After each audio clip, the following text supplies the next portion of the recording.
Morning student, मैं Suman Sandhu Gurugram teacher training college Shri Vijaynagar इस YouTube channel पर आपका स्वागत करती हूँ। तो मैं आपको जो अपना टॉपिक चल रहा था वो था पाठ्यक्रम में परिवर्तन। अगर हम अपने पाठ्यक्रम में परिवर्तन करते हैं उसको प्रभावित कारक कौन से जो उस पर प्रभाव डाल रहे हैं। तो कल मैंने आपको करवाया था सामाजिक कारक। पहला कारक तो ये आपका हो गया सामाजिक कारक। तो आज मैं जो आपको दूसरा कारक करवा रही हूँ वो है दबाव समूहों का कारक, यानी कि जो हमारे ऊपर जो दबाव समूह होते हैं उनके कारक। तो दबाव समूह की हमें जो हमारा पाठ्यक्रम है उसको चेंज करने के लिए, उसमें परिवर्तन लाने के लिए जो समूह है दबाव डालते हैं उनके बारे में आपको मैं आज बताऊंगी।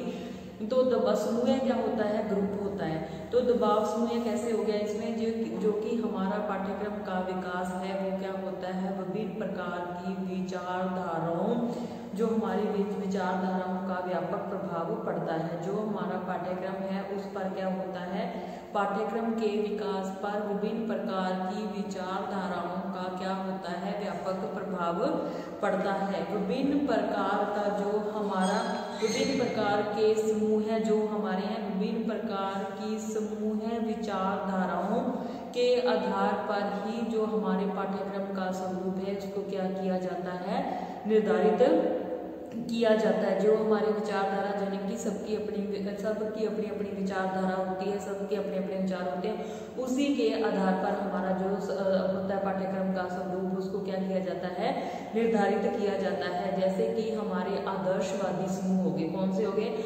आदर्शवादी समूह हो गए दैनिक पाठ्यक्रम के रूप में। जो हमारा दैनिक पाठ्यक्रम है दैनिक पाठ्यक्रम के रूप में संबंधित होगा, तथा इसमें प्रयोजनावादी कौन से हो गए, आदर्शवादी हो गए। उसके बाद आपका क्या हो गया, प्रयोजनावादी विचारधारा से संबंधित जो हमारे समूह हैं, जो हमारे आदर्शवादी हो गए, प्रयोजनावादी हो गए, प्रकृतिवादी हो गए। तो ये सारे क्या होते हैं, इनकी सबकी अपनी अपनी विचारधारा होती है और उसी के आधार पर हमारा जो ये है पाठ्यक्रम है उसका निर्धारण किया जाता है। तो ये प्रयोजनावादी विचारधारा से संबंधित समूह है में दैनिक जो हमारा पाठ्यक्रम है, पहले तो आपका आदर्शवादियों का दैनिक पाठ्यक्रम का उसका स्वरूप निर्धारित किया गया। अब जो हमारे जो प्रयोजनावादी हैं उसके दैनिक व्यवहार, दैनिक जो उनका है दैनिक पाठ्यक्रम में व्यवहारिक तथा प्रयोगवाद की स्पष्ट झलक मिलेगी, यानी कि आपको उसका दैनिक पाठ्यक्रम है उसमें किसकी, प्रयोगवाद की जो आपको है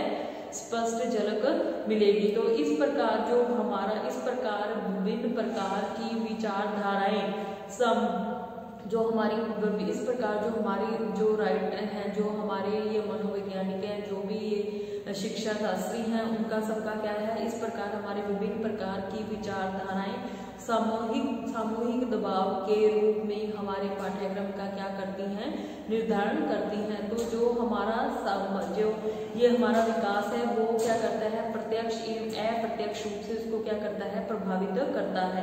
किसको, सामूहिक दबाव के रूप में हमारा जो पाठ्यक्रम के विकास में ये प्रत्यक्ष एवं अप्रत्यक्ष रूप से उसको क्या करता है, प्रभावित करता है। तो इसमें सबसे पहला जो आपका पाठ्यक्रम है, इसमें जो हमारे पाठ्यक्रम में इन विचारधाराओं के प्रभावों को हम निम्नलिखित रूप से क्या कर सकते हैं, स्पष्ट कर सकते हैं। तो इसमें सबसे पहले क्या आ जाता है, सामाजिक विचारधाराएं। सबसे पहला पॉइंट आपके दबाव समूह में क्या आता है, सामाजिक विचारधाराएं। कौन सा पॉइंट है आपका ये, सामाजिक विचारधाराएं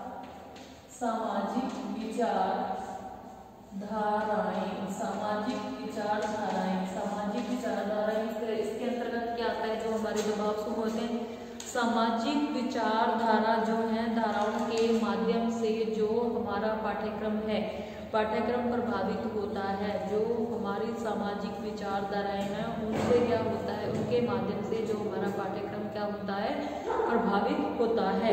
समाज में, जैसे हमारे समाज में प्रचलित है कौन कौन से गुण, नैतिकता का गुण और आदर्शवादिता यानी नैतिकता और मानवता प्रचलित विचारधारा। जहाँ जो ये हमारे पाठ्यक्रम है, यहाँ हमारा ये पाठ्यक्रम को नैतिकता यानी कि नैतिकता एवं मानवता से संबोध करने का क्या करती हैं, प्रयास करती हैं। कौन, नैतिकता होगी एवं मानवता, ये दोनों विचारधारा जो हमारे जहाँ ये पाठ्यक्रम की नैतिकता एवं मानवता से करने का प्रयास करती हैं।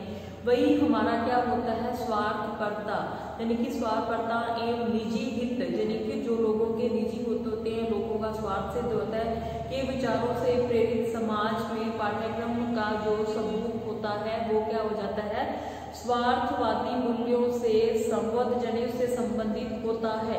क्योंकि समाज की आकांक्षाओं की पूर्ति, यानी कि जो हमारा पाठ्यक्रम है, ऐसा पाठ्यक्रम होना चाहिए जिसमें कि समाज की जो आकांक्षाएं हैं, आकांक्षाओं की पूर्ति के आधार पर ही हमारा जो पाठ्यक्रम एवं विद्यालय व्यवस्था को समाज में क्या होती है, मान्यता मिलती है या उसका महत्व उसको प्राप्त होता है। अगर जो हमारा पाठ्यक्रम है उसमें क्या होना चाहिए, सामाजिक आकांक्षाओं को पूर्ण करने वाला होना चाहिए और उसमें मानव नैतिकता एवं मानवता के भी गुण पाए जाने चाहिए। इसमें हमारे पाठ्यक्रम में, यानी कि हमारे जो ये पाठ्यक्रम हो गया या जो हमारा सिलेबस हो गया, उसके बाद सामाजिक विचारधाराओं के बाद आता है दार्शनिक विचारधाराएं। दूसरा पॉइंट आपका क्या आ जाता है इसमें, दार्शनिक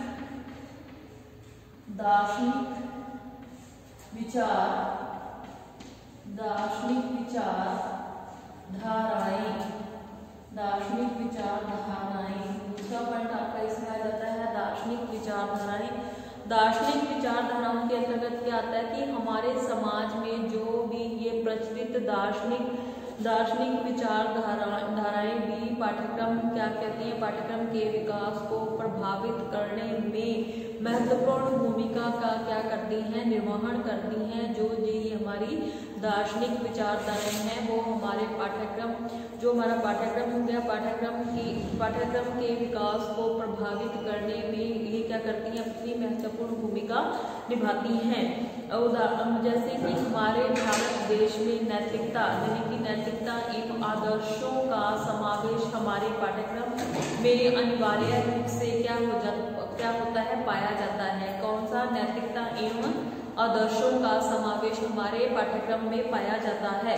क्योंकि भारतीय समाज के, अब जो हमारा भारतीय समाज है, भारतीय समाज का आधार है जो वो कैसा है, नैतिकता एवं आदर्शवादिता पर आधारित होता है। किस पर, नैतिकता एवं आदर्शवादिता पर आधारित होता है।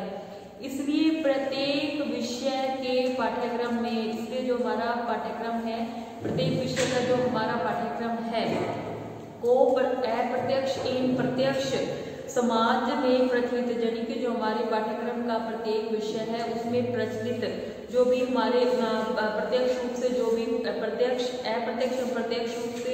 रूप से समाज में प्रचलित जो दार्शनिक विचारधाराओं को प्रभावित करने वाले, जो हमारे करते हुए उसके अनुरूप अपने अनुरूप बनाने का क्या करते हैं, प्रयास करते हैं। तो ये किसके अंतर्गत आता है, दार्शनिक विचारधाराओं के अंतर्गत आता है। यानी कि जो हमारा पाठ्यक्रम होता है उस पाठ्यक्रम में जो भी विषय होते हैं उसमें जो हमारी दार्शनिक विचारधाराएं होती हैं, नैतिकता होगी या मानवता होगी या दार्शनिक विचारधाराएं, वो क्या होती हैं, हर विषय पर अप्रत्यक्ष रूप से उसको क्या करती हैं, अपने स्वरूप को निर्धारित करती हैं। उसके बाद आ गया आपका पारिवारिक विचारधाराएं। कौन सी विचारधाराएं आती है आपकी, तीसरा नंबर आपका आ गया इसमें पारिवारिक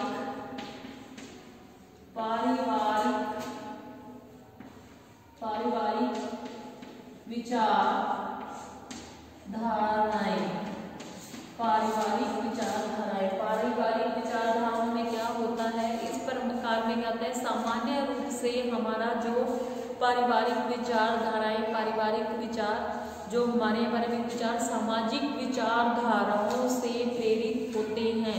यानी कि जो हमारी परंपराएं, जो हमारे रीति रिवाज है, जैसे कि हमारे बड़े बुजुर्गों द्वारा जो भी संस्कृति कल्चर अपनाया जाता है, परंपराएं अपनाई जाती हैं, जो हमारे समाज की परंपराएं होती हैं, उन सभी पर क्या होता है, हमारे सामाजिक विचारधाराओं में प्रेरित होते हैं। परंतु अनेक अवसरों पर ऐसा होता है, कुछ अनेक अवसरों पर ऐसा हो जाता है कि जो इन्हीं विचारधाराओं में पर्याप्त अंतर पाया जाता है। भारत में अनेक परिवार होते हैं जो अनेक परिवार अपने बालकों को अपनी विचारधाराओं के आधार पर ही क्या करना चाहते हैं, विकसित करना चाहते हैं। जब इन विचारों का समाज में क्या होता है, वर्चस्व हो जाता है, तो पाठ्यक्रम का विकास भी इन विचारों के अनुरूप क्या हो जाता है, बदल जाता है, अनुरूप उसके रूप ही हो जाता है। अतः जो हमारा परिवार है, परिवार का विचार एवं आकांक्षाएं पाठ्यक्रम के विकास में अपनी क्या करती हैं, महत्वपूर्ण भूमिका का निर्वहन करती हैं। जो हमारे पाठ्यक्रम में जो आकांक्षाएं पाई जाती हैं वो उसमें क्या होता है, परिवार के स्वरूप का क्या करती हैं, उसका पाठ्यक्रम में निर्धारण करती हैं। उसके बाद जो हमारा पारिवारिक विचार एवं आकांक्षाएं, जो हमारी आकांक्षा होती हैं, पाठ्यक्रम के विकास में अपनी क्या करती हैं, महत्वपूर्ण भूमिका का निर्वहन करती हैं। उसके बाद आपका चौथा पॉइंट आ जाता है मनोवैज्ञानिक विचारधाराएं। चौथा पॉइंट आपका आ जाता है मनोवैज्ञानिक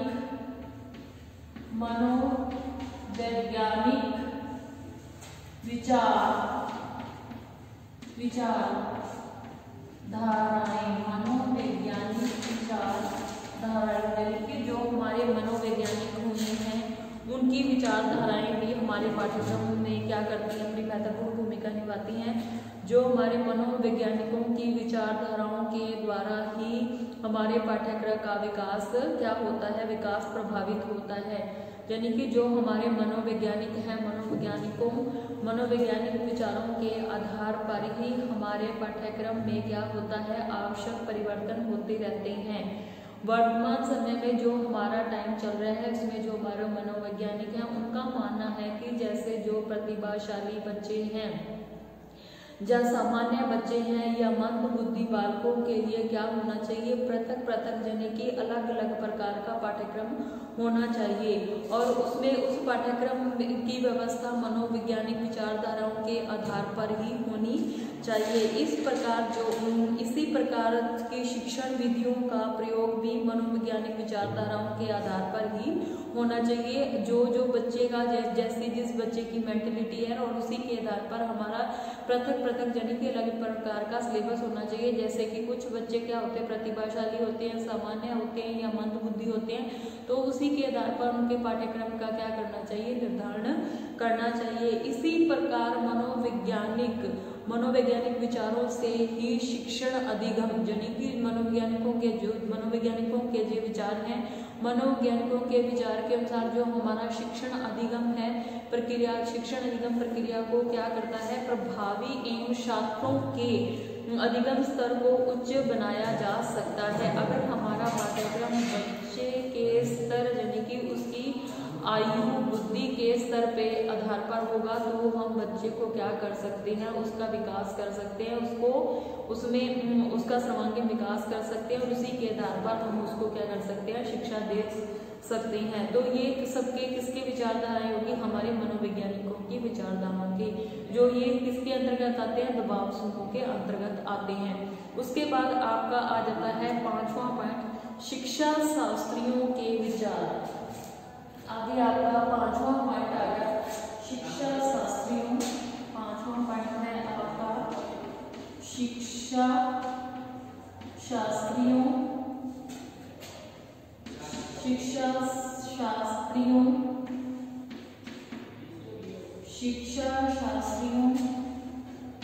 के विचार। शिक्षा शास्त्रियों के विचार हो गए, जैसे कि जो हमारे शिक्षा शास्त्री हैं उनके अपने अपने विचार होते हैं। जैसे कि शिक्षा शास्त्री भी समय समय पर क्या करते हैं, अपने विचारों को पाठ्यक्रम में क्या करते हैं, निर्धारित करते हैं। जैसे हमारे शिक्षा शास्त्री हो गए, गिज्जूभाई हो गए या मोंटेस्क्यू ने भी हमारे पाठ्यक्रम को क्या कहा है, पूर्णतः बाल केंद्रित माना है। उन्होंने कहा है कि जो हमारा पाठ्यक्रम है कैसा होना चाहिए, बाल केंद्रित होना चाहिए, वह बच्चों में जो बाल केंद्रित होना चाहिए। ऐसे सुझाव हम लोगों ने क्या किए हैं, प्रस्तुत किए हैं। इनके पाठ्यक्रम में प्रत्येक बालक की रुचि, उसकी मनोदशा यानी कि बच्चे का इंटरेस्ट और उसकी मनोदशा के आधार पर ही क्या होनी चाहिए, निर्मित होनी चाहिए। शिक्षक की भूमिका मात्र वहाँ पे कैसी होनी चाहिए, सहयोगी के रूप में होना चाहिए। यानी कि छोटी कक्षाओं में जैसे कि हम बच्चे को पढ़ाते हैं, मोंटेसरी विधि में क्या होता है कि हम बच्चे के सामने कुछ कार्ड वगैरह बना के फेंकते, तो ये कौन सी विधि होती है, खेल की विधि होती है। और उस विधि में जो शिक्षक होता है वो एक सहायक के रूप में ही उसकी भूमिका होनी चाहिए। इसी प्रकार जो हमारी विचारधाराएं, जो विचारधाराओं से पाठ्यक्रम में क्या होता है, अनेक परिवर्तन लाए जा सकते हैं और परिवर्तन लाना उसमें क्या हो जाता है, संभव हो जाता है। इसी आधार पर जो हमारा वर्तमान समय का पाठ्यक्रम है, पाठ्यक्रम में पूर्णतः क्या होना चाहिए, बाल केंद्रित ही होना चाहिए। तो ये किसके विचार होंगे, हमारे शिक्षा शास्त्रियों की विचारधाराएं होगी। उसके बाद आपका छठा पॉइंट आ जाता है शिक्षक के विचार। छठा पॉइंट इसमें आपका आ जाता है शिक्षक के विचार। तो ये आपका छठा पॉइंट है शिक्षक के विचार, यानी कि आपका जो टीचर्स है उसके शिक्षक के क्या विचार होते हैं। तो इसमें देखो शिक्षक के विचारों में आप इसमें हो गया कि शिक्षक के विचार एवं उसके शिक्षण अधिगम प्रक्रिया के अनुभव भी पाठ्यक्रम के विकास को क्या करते हैं, प्रभावित करते हैं।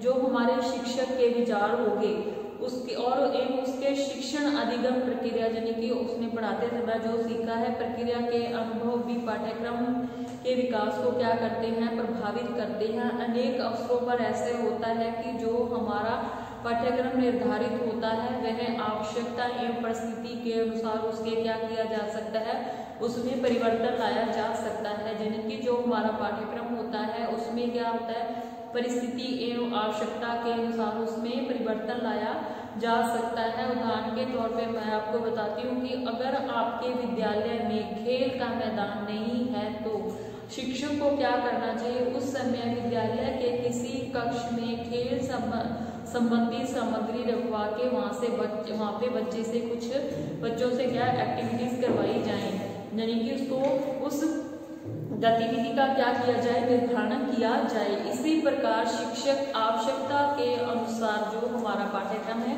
उसमें क्या कर सकते हैं, परिवर्तन ला सकते हैं। तो मैंने जो आज आपको बताया था कि इसमें जो हमारा पाठ्यक्रम है उसमें परिवर्तन चेंज लाने में जो कारक प्रभावी होते हैं वो कौन कौन से होते हैं। पहला तो आपका था सामाजिक कारक। सामाजिक कारक में आपको मैंने बताया था सामाजिक मूल्य बताए थे, सामाजिक परंपराएं बताई थी, सामाजिक संस्कृति बताई थी, उसका आर्थिक स्तर बताया था। तो ये सारे आपको मैंने पॉइंट उसमें सामाजिक कारक में बताए थे। उसके बाद मैंने इसमें जो दूसरा कारक दबाव डालता है, प्रभाव डालता है, वह दूसरा कारक हो गया आपका दबाव समूह है। दबाव समूह क्या होता है, समूह होता है ग्रुप। तो हमारा जो पाठ्यक्रम है, पाठ्यक्रम के विकास पर जो हमारे विभिन्न विचारधाराओं का क्या होता है, व्यापक प्रभाव पड़ता है। हमारे पाठ्यक्रम पर जो विभिन्न प्रकार के विचार बनते हैं उसका क्या होता है, व्यापक प्रभाव पड़ता है। और इन विभिन्न प्रकार के जो हमारे समूह हो गए उनकी विचारधाराओं के आधार पर ही हमारे पाठ्यक्रम का क्या किया जाता है, निर्धारण किया जाता है। और जो ये जैसे कि ये आदर्शवादी समूह हो गए, कौन से ग्रुप हो गया आपका, आदर्शवादी समूह हो गया, या दैनिक पाठ्यक्रम के रूप में आदर्शों से संबंधित जो हमारा दैनिक पाठ्यक्रम होगा वो कैसा होगा, आदर्शों से संबंधित होगा। तथा कुछ जो हमारे परियोजनावादी हैं, परियोजनावादी विचारधारा होगी, या उससे संबंधित समूह हो गए, या दैनिक पाठ्यक्रम हो गया, या व्यवहारिक एवं प्रयोगवाद की स्पष्ट झलक इसमें किसमें मिलती है, हमारे पाठ्यक्रम में मिलती है। इसी प्रकार जो हमारी विभिन्न प्रकार की विचारधाराएं भी सामूहिक दबाव के रूप में पाठ्यक्रम के विकास को अप्रत्यक्ष एवं प्रत्यक्ष रूप से क्या करती हैं, प्रभावित करती हैं। तो मैंने आपको इसमें कुछ पॉइंट बताए हैं। पहला पॉइंट आपका था इसमें सामाजिक विचारधाराएं, यानी कि हमारे समाज की कुछ आकांक्षाएं होती हैं और ये आकांक्षाएं, इन आकांक्षाओं की पूर्ति किसके माध्यम से होती है, शिक्षा के माध्यम से होती है। और उन्हीं आकांक्षाओं की पूर्ति के आधार पर हमें क्या करना चाहिए, हमारे पाठ्यक्रम का निर्धारण करना चाहिए। यानी कि हमारे देश में जो नैतिकता एवं मानवता के गुण पाए जाते हैं तो उसी के आधार पर, नैतिक मान विचारधाराओं के आधार पर ही हमारे पाठ्यक्रम को क्या करना चाहिए, निर्धारित करना चाहिए। इसमें कहीं पर भी स्वार्थपरता एवं निजी हित के विचारों को प्रेरित समाज के पाठ्यक्रम का जो स्वरूप होता होता है वो उसमें क्या होना चाहिए, स्वार्थवादी जो मूल्यों से संबद्ध हो जाता है, क्योंकि समाज की अनेक आकांक्षाओं की पूर्ति इसी के आधार पर होती है। उसके बाद मैंने आपको इसमें दूसरा पॉइंट बताया है दार्शनिक विचारधाराएं। दार्शनिक विचारधाराएं यानी कि जो हमारे फिलोसफर हुए हैं उनके व्यूज क्या हैं, उनकी क्या विचारधाराएं हैं फिलोसफरों की। उनका मानना है कि हमारे समाज में जितने भी प्रचलित दार्शनिक विचारधाराएं हुई हैं भी पाठ्यक्रम के विकास को क्या करती हैं, प्रभावित करती है, और इसकी भूमिका जो होती है महत्वपूर्ण भूमिका निर्वहन करती हैं। भारत में क्या है कि नैतिकता एवं आदर्शों का समावेश भी पाठ्यक्रम के में अनिवार्य रूप से पाया जाता है, क्योंकि भारतीय समाज का आधार जो है वो नैतिकता एवं आदर्शवादिता पर आधारित होता है। इसलिए प्रत्येक विषय के पाठ्यक्रम में हमें प्रत्यक्ष रूप से हमारे समाज में जो प्रचलित दार्शनिक विचारधाराओं के आधार पर ही हमारे पाठ्यक्रम का क्या करना चाहिए, निर्धारण करना चाहिए। उसके बाद तीसरा मैंने आपको बताया था पारिवारिक विचारधाराएं, यानी कि जो हमारी फैमिली की विचारधारा होती है, उनकी फैमिली की व्यूज होते हैं। उनका मानना है कि सामान्य रूप से जो हमारी पारिवारिक सामाजिक विचारधाराएं जो हैं, पारिवारिक विचार भी सामाजिक विचारधाराओं से प्रेरित होते हैं, यानी कि हमारे समाज से प्रेरित होते हैं। परंतु अनेक अवसरों पर ऐसा होता है कि जो हमारी विचारधाराओं में पर्याप्त अंतर पाया जाता है।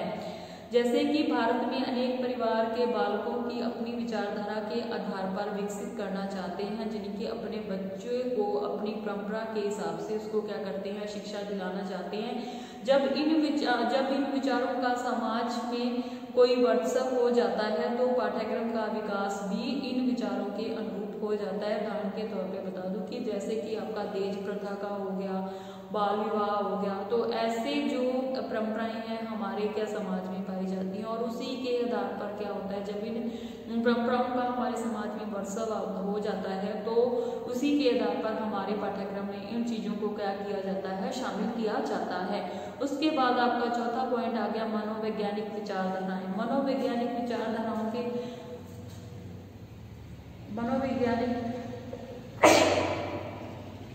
मनोवैज्ञानिक विचारधाराओं के द्वारा हमारे पाठ्यक्रम का विकास क्या करता है, विकास को प्रभावित करता है। जो हमारे मनोवैज्ञानिकों के विचारों के आधार पर ही क्या होता है, हमारे पाठ्यक्रम में आवश्यक परिवर्तन लाए जा सकते हैं। कि जैसे उदाहरण के तौर पे आपको बता दूं कि हमारे जैसे बच्चे होंगे, प्रतिभाशाली होगी, सामान्य बुद्धि होगी, या उनकी मंद बुद्धि वाले बालकों की जो इनके लिए इन सबका क्या होना चाहिए, पृथक यानी कि अलग अलग सिलेबस होना चाहिए, और इसका जो पाठ्यक्रम व्यवस्था भी मनोवैज्ञानिक विचारधाराओं के आधार पर होनी चाहिए। इसी प्रकार हमारी शिक्षण विधियों का प्रयोग भी मनोवैज्ञानिक विचारधाराओं के आधार पर ही होना चाहिए। उसके बाद है शिक्षा शास्त्रियों की विचारधाराएं, यानी हमारे शिक्षा शास्त्री हो गए, हमारे एजुकेशन में जो होते हैं शिक्षा शास्त्री हो गए, उनका शिक्षा शास्त्री हो गए। इनके शिक्षा शास्त्रियों को भी अपने समय पर अपने विचारों को क्या करना चाहिए, पाठ्यक्रम की ओर अभिप्रेरित करते हैं, पाठ्यक्रम को भी प्रेरित करते हैं। यानी कि इन शिक्षा शास्त्रियों का मानना है, कौन कौन से शास्त्री, गिजुबाई हो गए या मोंटेसरी हो गए, तो इनका मानना है कि जो हमारी शिक्षा है वह कैसी होनी चाहिए, बाल केंद्रित होनी चाहिए। उसके बाद आपका आगे छठा पॉइंट है शिक्षक के विचार, यानी कि हमारे टीचर के क्या व्यू हैं। उनका मानना है कि शिक्षक के विचार भी उसके शिक्षण अधिगम प्रक्रिया के अनुभव पर भी पाठ्यक्रम के विकास को क्या करते हैं, प्रभावित करते हैं। अनेक अवसरों पर निर्धारित पाठ्यक्रम, यानी कि अनेक अवसरों पर ऐसा हो जाता है कि जो हमने पाठ्यक्रम निर्धारित किया गया है उसमें आवश्यकता एवं परिस्थिति के अनुकूल उसमें क्या किया जा सकता है, परिवर्तन लाया जा सकता है। उदाहरण के तौर पे मैं आपको बता दूं कि जैसे मैंने आपको बताया था कि किसी विद्यालय के पास अगर खेल का मैदान नहीं है तो टीचर को क्या करना चाहिए, किसी कक्षा में वो जो उसका खेल विधि का जो खेल का सामान है या जो अदर एक्टिविटी का सामान है उससे संबंधित सारी सामग्री को वहाँ पे रख के बच्चों से एक्टिविटी करवानी चाहिए। तो इसी प्रकार शिक्षक को भी आवश्यकता के अनुसार पाठ्यक्रम में परिवर्तन लाया जा सकता है। तो मैंने जो आज आपको बताया था कि हमारे हमारे जो सामाजिक कारक हैं, हमारे पाठ्यक्रम में जो पाठ्यक्रम में परिवर्तन यानी कि उसमें चेंज लाने में जो कारक उस पर दबाव डालते हैं। तो पहला कारक था सामाजिक कारक। अब दूसरा जो आपका कारक हो गया, कौन सा हो गया, दबाव समूह। दबाव समूह में मैंने आपको क्या 6 पॉइंट बताए हैं, कौन कौन से सामाजिक दबाव समूह में कौन कौन से आते हैं। सामाजिक विचारधाराएं आ जाती हैं, दार्शनिक विचारधाराएं, सामाजिक विचारधाराएं, दार्शनिक विचारधाराएं, पारिवारिक विचारधाराएं आ गई, मनोवैज्ञानिकों की विचारधारा आ गई, शिक्षक शास्त्रियों की आ गई, और छठी आती होगी शिक्षक के विचार। तो इसी के साथ आपकी जो आज क्लास यहीं खत्म होती है। कल नए टॉपिक के साथ मिलते हैं। धन्यवाद।